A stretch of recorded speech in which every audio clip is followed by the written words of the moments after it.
Hi guys, this is Mr. Choke. If you're watching this, you're definitely at the right place. Please don't forget to subscribe to our YouTube channel by clicking that subscribe button down there.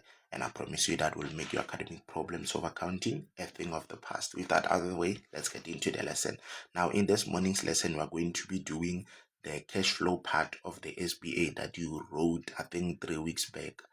So I want to do this as part of your exam revision. So please make sure that you watch this. Now in this lesson, the first thing that we are required to do is cash generated by operations note. So normally I always advise learners to say, before you do something like this, always make sure that you start with your format. So we know that our format for cash generated by operations says that we must have our net profit before tax, right? And then after this, it says that adjustment in respect of the following, we would have our depreciation, and then after this would have profit before changes in working capital, profit before changes in working capital, and then we'll have changes in working capital.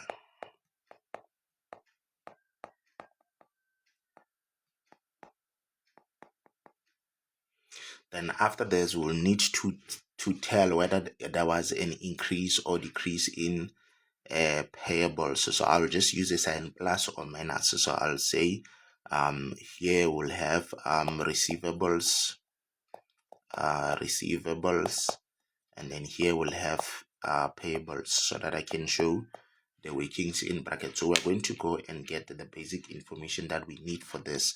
So here we need to get information about income tax. They are saying that income tax for the year is 234,080, and then the income tax rate is 28%. So net profit before tax, we know that it's 100%. So what we are going to do, we are going to look for that 100%. Okay, so that's what we are going to look for this question. So when you do this, you are going to say 234,080.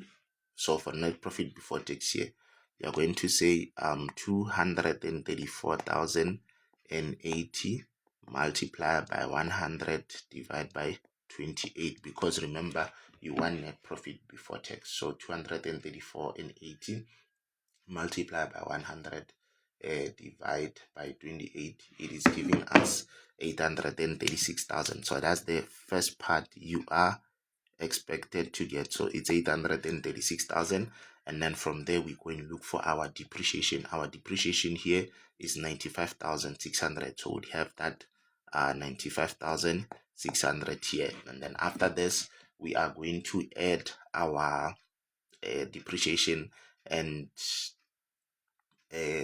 interest expense, so that we can get the total. The total for this is 218,600. So that 218,600 will come here, and then after that we need to get profit before changes in working capital. So we're going to say 836,000 plus 218,600, which will give us 1,054,600.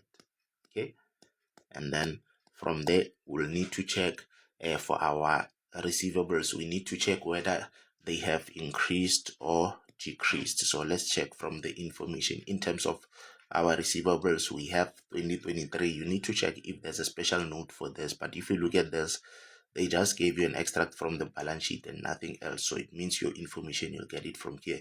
So the tax control last year was 630,950. So I'm gonna put that 630,950.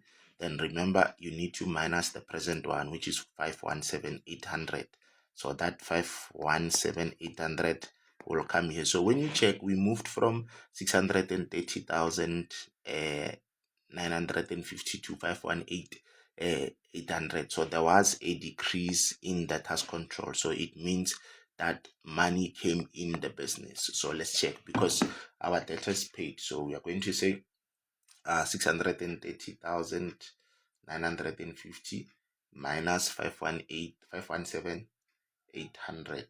It is giving us 113,000 150. So we got this. And then next you go to payables. So when you go to payables, you need to check were there any other things that are included, like things like your uh, income received in advance, your accrued expenses, and all that. So here, what they did, they gave us our creditors control, and then they also gave us accrued expenses. So these two will have to be added. So you will say 298,000, 298,650, and then you say plus 18,600, then it's going to give us 317,250. Okay, so our answer here in brackets, it will be 317,250. So obviously, when you compare to this year our payables is only 185,650, so we'll say minus 185,650. So you can see that there was a decrease. So obviously it means that money went out because we paid, right? So when we work this out, we're going to say 317,250 minus 185,650. It gave us 131,600. So our answer here is 131,600. Then after this, all we have to do is to take this one and subtract the rest. So to do that, we are going to say 113,150. We take it and subtract the ones that are negative. We minus 131,600, and then we also minus 69,500 for changes in inventory. So it is giving us negative 87,950. So we'll put that 87,950 in brackets. Then our cash generated by operations will be 1,054,600 minus 87,950. And then the answer that we're getting is 966,650. So that 966,650, you take it straight to the cash flow statement, because there's a section where you have to include cash generated by operations. Okay, so you will bring that 966,650, but you put it yes. Okay, so we are done with this. Then after this, you need to check which node are you supposed to do. So they said that we are supposed to do income tax paid. Remember, in terms of income tax paid, I said you check what was your SARS last year. Right now, when we check our SARS, when we start, it's a asset, so it means they need to give us money. So it's going to be positive 23,400, right? So we'll have 23,400, and then remember I said the one from the income statement you always subtract it. So here it is that 234,080 will be bracketed. So you minus 234,080. Then you need to check what happened to your SARS at the end of the year. According to here, our SARS falls under liabilities, so it means we did not pay, so it will be plus 10,500. So you say plus 10,500, and this will help us to get our income tax paid. So if we say 23,400, then we take it and say minus 234,080, and then we say plus 10,500, it gives us 200,180. So we'd have 200,180. So it means that under taxation paid, we are on that note for taxation paid here. Under taxation paid, you are going to write 200,180. You remember, you take the amount that you got from your notes. So very important for you to try to remember that. Then after this, we have to calculate a note called fixed assets purchased. Remember, when you calculate your fixed assets purchased, you use that method that I showed you. You take your closing balance. You just need to know how to place it first. But because for me, I know what is happening, I'm going to just do it straight. But remember, go to the other lessons, refer to how I did that fixed asset note purchase. So you start with your balance for the current year, fixed assets at carrying value, which is 1,400,000. So you take your 1,400,000, you add back your depreciation, and then your depreciation here it's given is 95,600. You take plus 95,600. You add back your disposal. If there was any asset that was disposed, you'd see something like proceeds on this or for this vehicle sold, something like this, and an old vehicle was sold for 75,000 at carrying value during the year.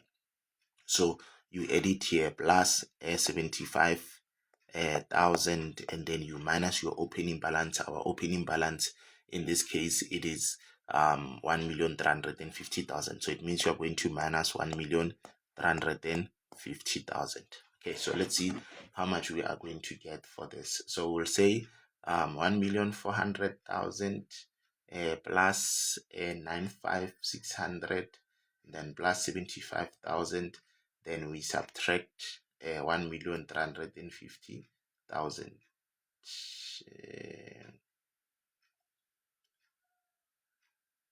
So it's going to give you 220,600. So fixed assets purchased, the answer is 220,600. Then once you're done with this, guys, you need to go and check a section called cash flow from investing activities. Remember, proceeds on sale of asset, we already have 75,000, and then fixed assets purchased, fixed assets, we can just say bought, but we have that negative 220,600. So you already earn some marks for doing this. Then after this, we need to calculate a note called dividend paid.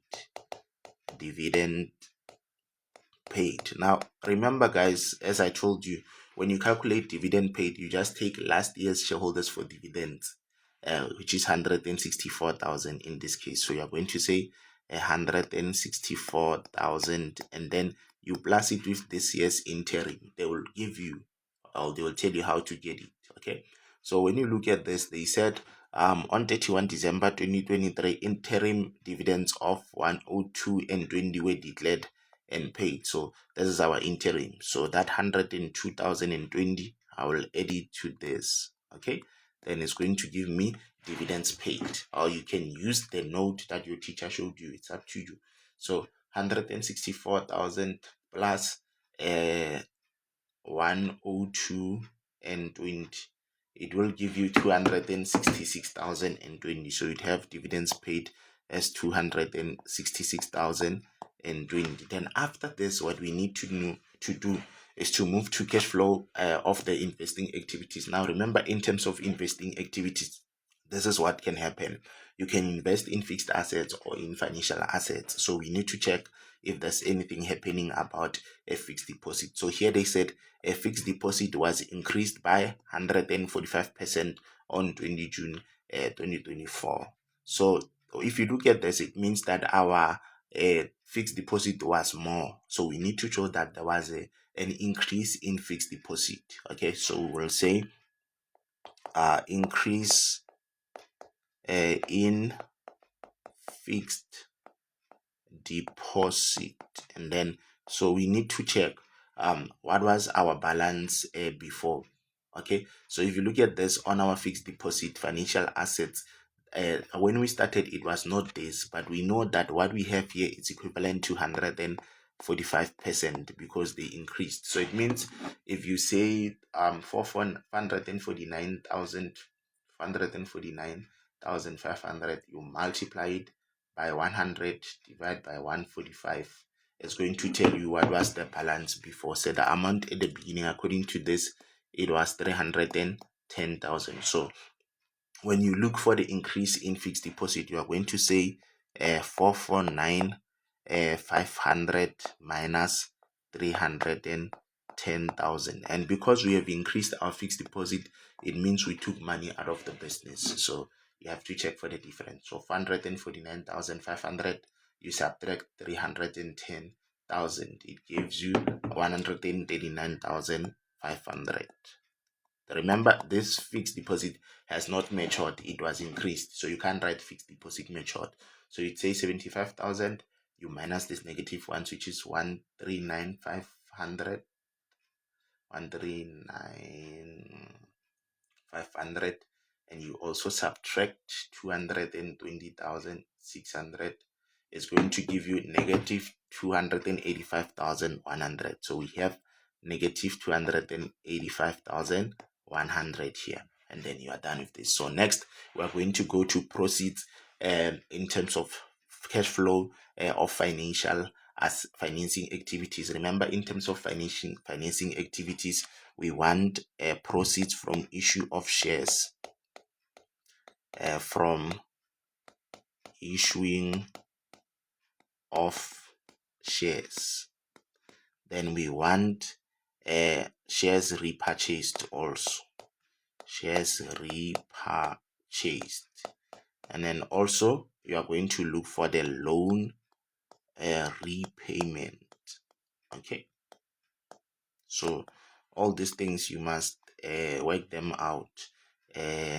So I will show you how to work it out. So now here on our information, when we do it, let's start with our loan. So in terms of the loan, they are saying that interest on loan was capitalized. The loan statement from BB Bank showed the following: the balance and then the monthly installment. So this monthly installment, you must turn them into 12. Okay, you must multiply them by 12. So this 28,115, 28,115 multiplied by 12, it gives us 33738. So it gives you 337,380, and then your interest is for the year, so you'll take it as it is, which is 95,370, and then you check what will be your closing balance. So let's see, 867,000 minus 337 380, then plus 95,370, it is giving us 624,990, 624,990. So it means our loan repayment is the difference between opening and closing. So under loan repayment would have 867,000 minus 624,990.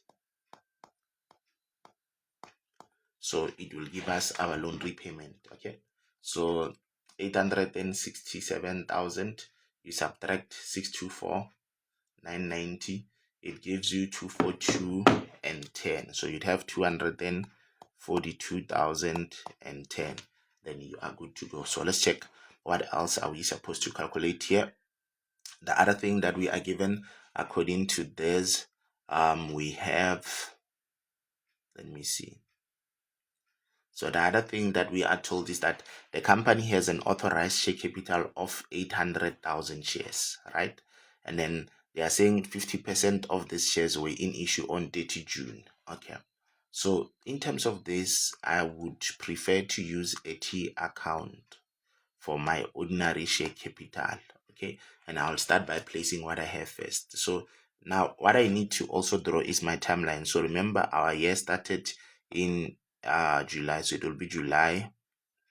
Let me see. Yes, your year starts in July, so it's July, August, September, October, November, December, January, February, March, April, May, June. So when we started, they said that the company had 800,000 shares and only 55% of the shares were issued. So we'd say 800,000 multiplied by 0.55, it will give us 440,000 shares. So it means that when we started, we had 440,000. Okay, then let's see, they said that on 31st August 30,000 shares were bought back. The total amount paid includes 27,900, that is 30% above the average price. Now what we know is that there was a repurchase, so we'll say minus 30,000. So it means at the end of the month they were left with how many shares? Let's see, if you say 440,000 and then you say minus 30,000, it's going to give you 410,000 shares.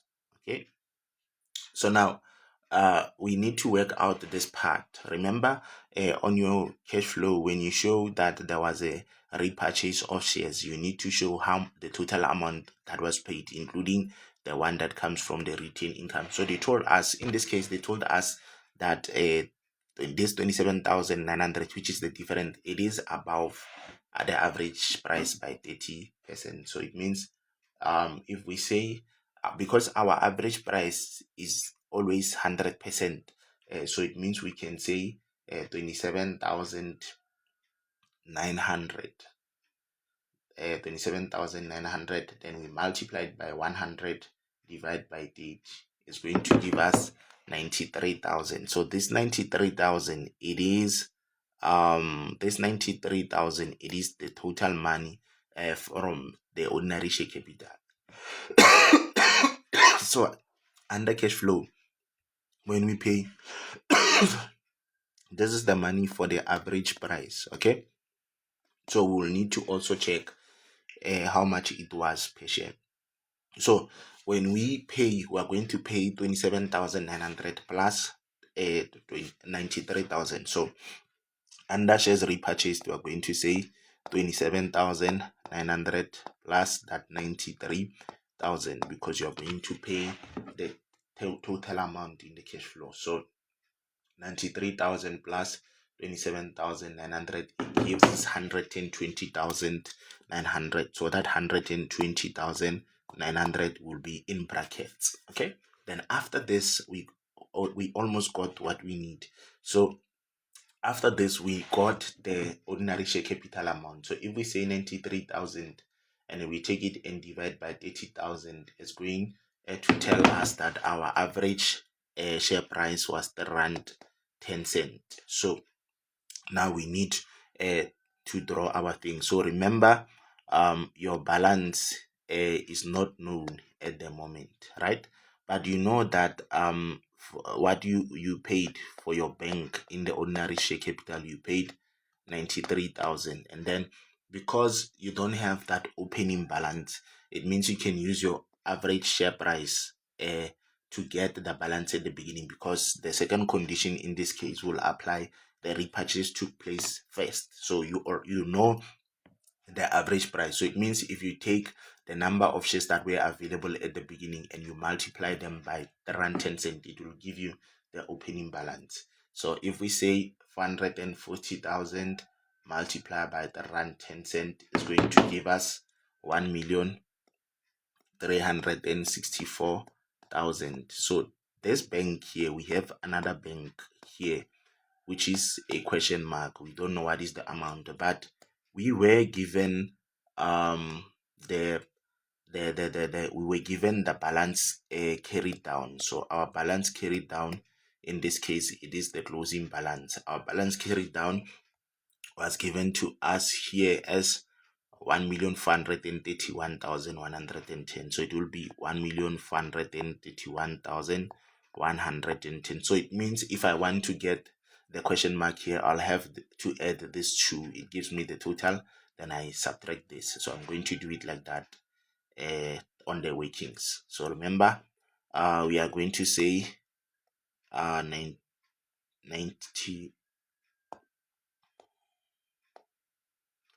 Let me use a different pen.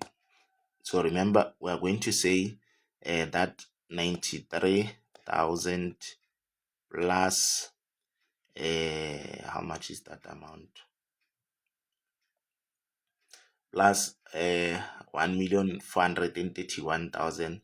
So we'd say plus 1,431,110, and then we subtract 1,364,000.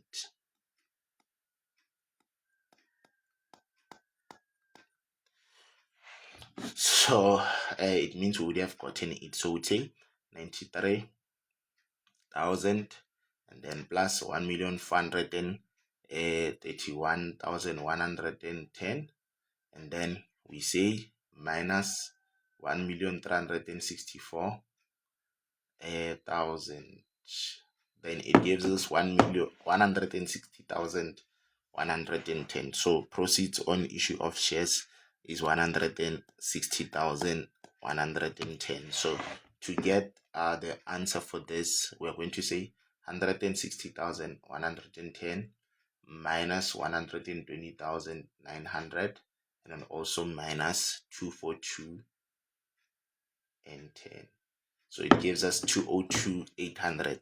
So that 202,800 will come here. Then after this, we need to get our net change. We know that when we calculate our net change, we take the amount of the three sections. So 377,450. We are going to minus 285,100, and then we are also going to subtract 202,800. It's going to give us 110,450. So that 110,450 will be our net change. So now after this, then we need to check what's happening with cash and cash equivalents at the end. So at the end, we can see that when we started, we had bank overdraft, right? So you can put that minus 62,950, you plus with your cash and cash equivalents, which is 39,900. So you say plus 39,900, and then it will tell you, you know that like the balance at the end will take the sign of the bigger number. So let's see. So if we say minus 62,950 plus 39,900 is going to give us 23,050. So you'd have that 23,050 in brackets. So this is how, guys, you were supposed to complete your cash flow for the SBA. I hope that this lesson has helped you and that it will help you also in preparation for your examinations. Thank you guys for watching. May God richly bless you. Shalom. And also, if you want me to become your online tutor, just know that our lessons start from 500, and then we'll be able to prepare you for your exam. Thank you so much for watching. Get in touch with us by contacting us on 073 036 3208. God bless you. Shalom.